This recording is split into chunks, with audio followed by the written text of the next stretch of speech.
Bismillahirrahmanirrahim. Alhamdulillahirabbil alamin wa sallallahu ala sayyidina Muhammad wa ala alihi washabihi ajmain. Wala haula wala quwata illa billahil aliyil azim. Allahumma shalli wa sallim ala sayyidina Muhammadin wa ala alihi washabihi ajmain. Alhamdulillah, kita saat ini masuk di bab yang ke-6, yang mana judulnya Ra'yuhul Ghanam.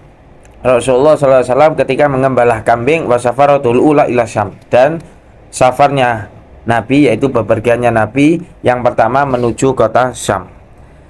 Karena sallallahu alaihi wasallam fi sigari yar al-ghanam li ahli Makkah bi ujratin ya'isu minha. Rasulullah sallallahu alaihi wasallam di masa kecilnya beliau ialah beliau yar al-ghanam, menggembala kambing, li ahli Makkah, pemilikannya penduduk Mekah, bi ujratin ya'isu minha, yang mana upah beliau itu untuk kehidupan beliau. Ini betapa luar biasa Nabi Muhammad SAW mengajarkan kepada umatnya agar, mohon maaf, agar senantiasa kita itu berusaha bekerja tanpa untuk, mohon maaf, tanpa untuk mager misalkan.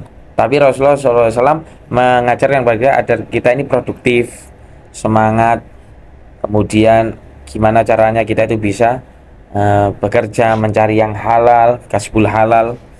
Kemudian kita tidak mengandalkan orang lain, kita melakukan semampu kita, usaha kita untuk berusaha mencukupi dari kehidupan maupun kebutuhan kita saat kita ini ada yang mungkin kita butuhkan, ada yang kita perlukan.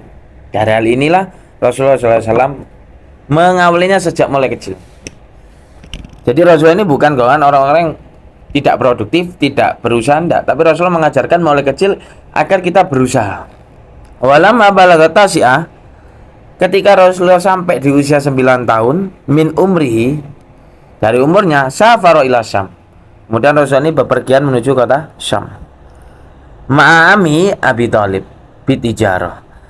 Dan yang menemani Rasulullah SAW pada saat itu ialah pamannya yang bernama Abu Thalib dengan membawa dagangan.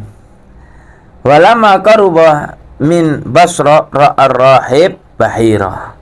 Ketika Rasulullah SAW datang, yaitu sudah dekat di kota Basra, yaitu daerah Irak, ra'ahu rahib, ada rahib Bahira, pendeta yang mana ra'ahu, melihat Nabi Muhammad SAW.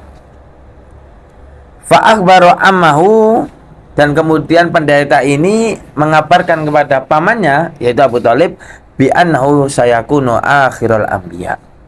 Dikabarkan bahasanya sungguh beliau ini, yaitu Nabi Muhammad ini adalah akan menjadi akhirul anbiya, yaitu penutup dari para nabi dan para rasul. Wa talaba minhu ayarji'a bi khaufan alai min aduwi yatarakkabu. Wa talaba minhu ayarji'a bi, dan pendeta ini meminta agar Abu Thalib dan Rasulullah kembali untuk pulang. Kenapa? Khaufan alai min aduwi yatarakkabu, khawatir bahwasanya musuh-musuh ini akan yatarakkab, mengawasi terus, mengintai dari Nabi Muhammad SAW ini. Wa qad istadalla ala nubuwati bi alamati allati fi kutubi ahlil kitab, dan sungguh telah terbukti bahwasanya tanda kenabian Nabi Muhammad SAW ini telah banyak disebutkan di dalam kutubin ahlil kitab, kitab-kitabnya ahlil kitab. Ini yang terdapat pada Khulasatul Nurul Yakin.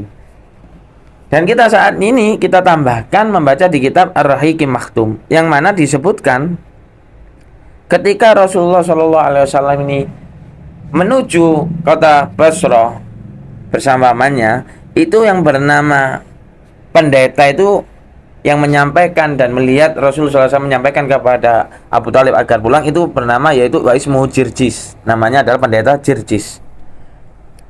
Dan tahu betul kemudian wa akramahum bidiyafah, si pendeta ini kemudian memuliakan Nabi Muhammad, dan Abu Thalib memberikan jamuan-jamuan yang luar biasa.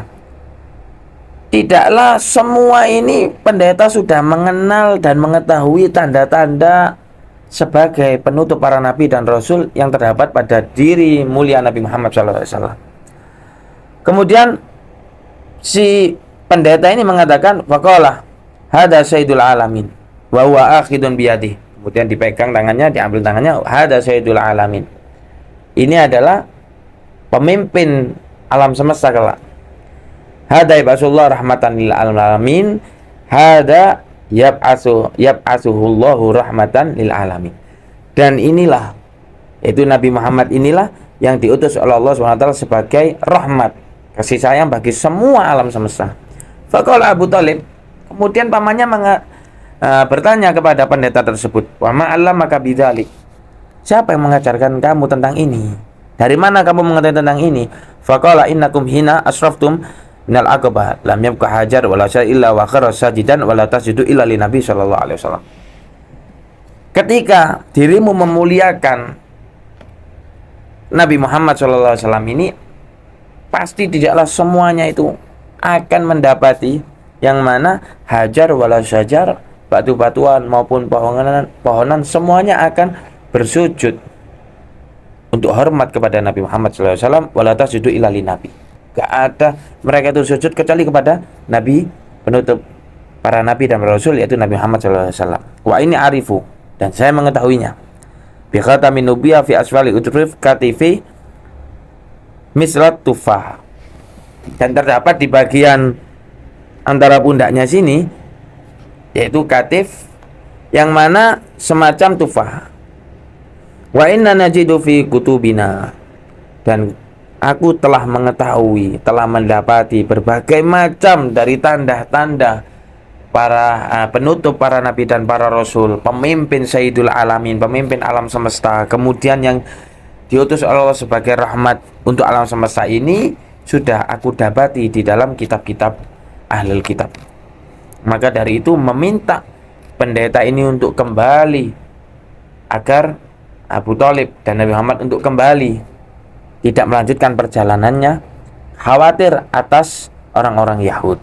Khaufan alaihi minal Yahudi, yaitu khawatir atas orang-orang Yahudi. Fabasa amu ma'a ba'dihul mani ila Makkah, maka Abu Thalib memerintahkan pada sebagian Ilman, yaitu budak-budaknya, untuk kembali menuju kota Mekah. Maka inilah dari perjalanan awal Nabi Muhammad SAW menuju kota Syam untuk berdagang, awal kali berdagang, yang dibarengi, yang dibersamai oleh pamannya, yaitu Abu Thalib. Maka dari itu hikmah ini bisa kita ambil bahwasanya Nabi Muhammad SAW mengajarkan kepada kita semuanya untuk tidak menjadi orang-orang yang, mohon maaf, orang-orang yang malas untuk produktif, untuk berusaha. Tapi Rasulullah SAW mengajarkan kita semua untuk senantiasa terus berproduktif, senantiasa untuk mencari nafkah yang halal untuk kehidupan, kebutuhan kehidupannya. Sehingga Nabi Muhammad SAW memang benar, ya, sesuai dengan apa yang difirmankan oleh Subhanahu wa taala, laqad kana lakum fi Rasulillah uswatun hasanah. Terdapat pada diri beliau yaitu perangai yang sangat-sangat baik, sangat-sangat luar biasa. Maka dari inilah kita berharap semoga dengan kita mengenal perlahan tentang kehidupan yang mulia Nabi Muhammad SAW akan menjadikan mahabbah, rasa cinta kita untuk semakin terus bertambah kepada Nabi Muhammad SAW, dan kita berharap agar mendapatkan syafaat kelak di hari kiamat dan dikumpulkan bersama Nabi Muhammad SAW. Amin ya rabbal alamin. Wa sallallahu ala sayyidina Muhammad wa ala alihi wasallam. Walhamdulillahi rabbil alamin.